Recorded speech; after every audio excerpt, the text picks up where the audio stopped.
అన్నం పట్టుకురా అవుతుంది. సరే బాబా కూర్చో, నేను అన్నం తీసుకొని వస్తాను.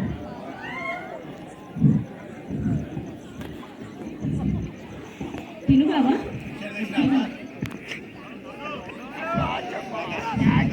ఇదేంది దేవి, ఉత్తి అన్నం పట్టుకొచ్చావు?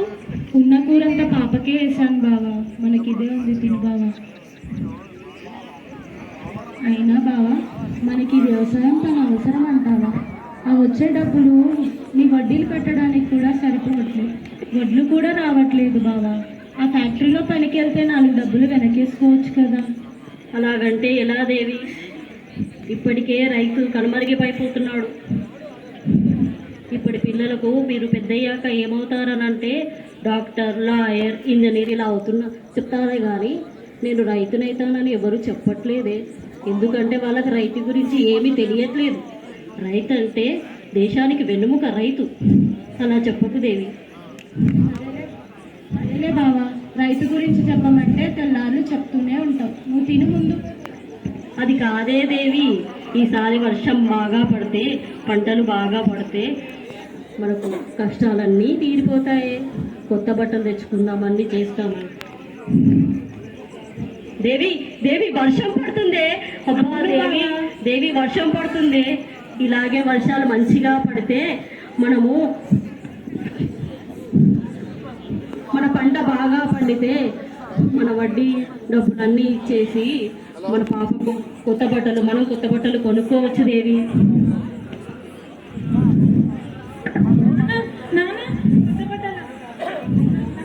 స్కూల్ యూనిఫామ్ చిరిగిపోయింది నాన్న, అందరూ స్కూల్లో వెక్కిరిస్తున్నారు. సరే తల్లి, ఎందుకు నువ్వు కుంటున్నావు? ఏం చెప్పమంటావు నాన్న? నా చెప్పు తెగిపోయింది నాన్న. అమ్మకు చెప్పి ఫినిష్ పెట్టి పంపిస్తుంది, అదేమో తాళి పుచ్చుకుంటుంది నాన్న. అయ్యో నా బంగారం, అయ్యో నా తల్లి, ఈసారి పంటలు బాగా పండితే నీకు అన్ని కొత్తవే కొనిస్తాలే తల్లి. మా మంచి నాన్న. సంతోష్, నా వడ్డీ డబ్బులు ఏవిరా? నువ్వు నాకు నా అప్పు తీరుస్తావనే నమ్మకం నాకు లేదు. అయ్యా అయ్యా కాబట్టి నీ ఎడ్లను నేను తీసుకుపోతున్నా. అలా అనకయ్యా, అయ్యా అయ్యా అయ్యా అలా అనకండకయ్యా. నీకు ఎడ్లు నా ఎడ్లు లేకుండా నేను వ్యవసాయం చేసుకోలేనయ్యా. అయ్యా అయ్యా అయ్యా అయ్యా అయ్యా అయ్యా అయ్యా అయ్యా అయ్యా అయ్యో భగవంతుడా, ఎడ్లు లేకుండా నేను వ్యవసాయం ఎలా చేసుకోవాలి? బావా, నీకు మేమున్నాంగా, నీకోసం మేము పని చేస్తాం బావా.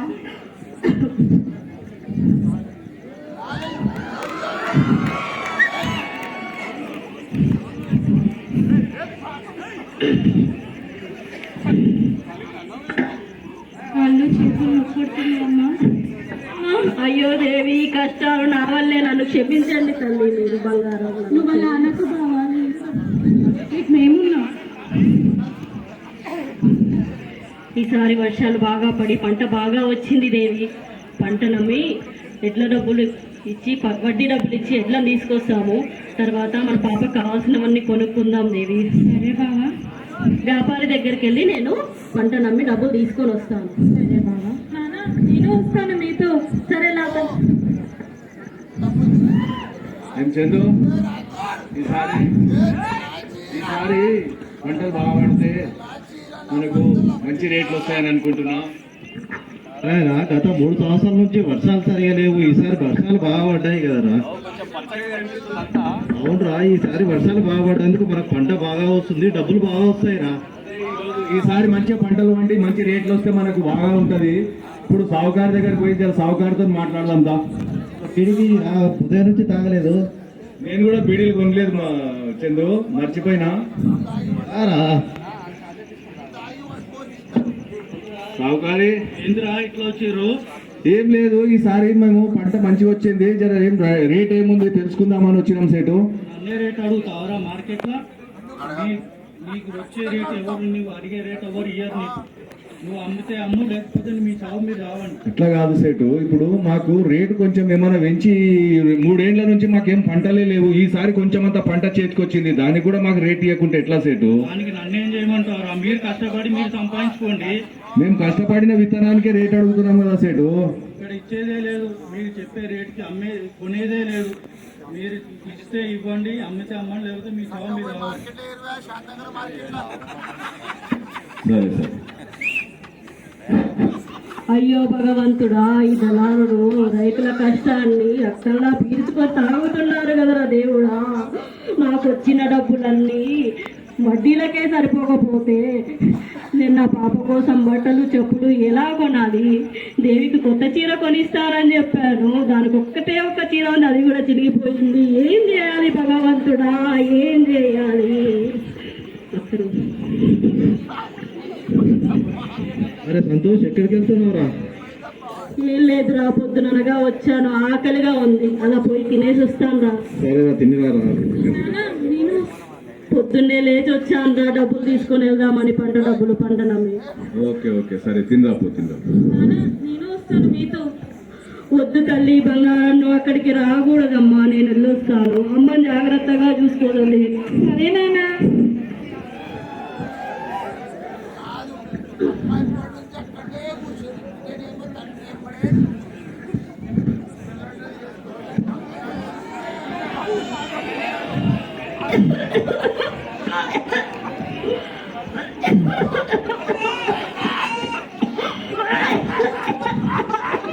సంతోష్ సంతోష్, ఏమైంది సంతోష్? అరే సంతోష్, పురుగు మందు తాగాడు రా. సంతోష్ చనిపోయిండు రా. అరే చచ్చిపోయాడు రా. అరే వాళ్ళ ఇంటికి వెళ్ళి చెప్పురా నువ్వు. దేవి దేవి, అన్నా, మీ ఆయన పురుగు మందు తాగిండు దేవి. అయ్యో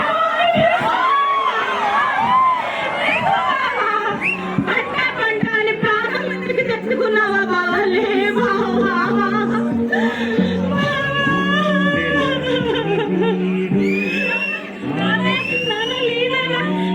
కొత్త బట్టలు వస్తున్నానా?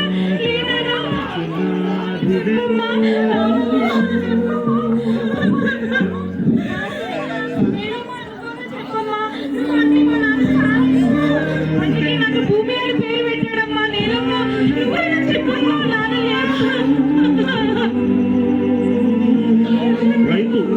రైతు పంట పండిస్తే చాలాసార్లు నష్టాలే కానీ లాభాలు పొందలేక నేటి సమాజంలో ఆకలి తీర్చే అన్నదాతకి నేడు ఆకలి మిగిలింది. అందుకే ఆత్మహత్యలే శరణ్యం అవుతున్నాయి. నిజానికి రైతంటే ఆకలి తీర్చే మహారాజు. నేలను అమ్మేవాడు నేలపైకి ఎదుగుతున్నాడు, అదే నేలను నమ్మేవాడు నేల కిందికి పయనమవుతున్నాడు. రైతు 10,000 మట్టిలోకి వెళితేనే మనకు 5,000 నోటిలోకి వెళతాయి. ఆలోచించండి, రైతులను కాపాడుకుంటేనే రేపటి తరాలకు మంచి భవిష్యత్తు ఇవ్వగలం. రైతులను కాపాడుకుందాం. రైతే రాజు అనగా, రైతే రాజు అనగా, రైతులు కాపాడుకోలేమా? రైతే రాజు అనగా, రైతే రాజు అనగా, ఆ రైతులు కాపాడుకోలేమా? నష్టమొచ్చిన కష్టమొచ్చిన నిరుపేద రైతులకు అండదండలనిచ్చే ఆధారం కావాలి. అండదండలనిచ్చే ఆధారం కావాలి. దిగాలు పడిన బక్క చిక్కిన రైతన్నల బతుకులా, దిగాలు పడిన బక్క చిక్కిన రైతన్నల బతుకులా బాగు చేయగరా రండి, బాగు చేయగరా రండి. ఉత్సాహంగా నిర్భయంగా లాభదాయకంగా, ఉత్సాహంగా నిర్భయంగా లాభదాయకంగా వ్యవసాయం సాధించే సన్మార్గాల శోధించండి. దేవుడా సన్మార్గాలను చూపించండి.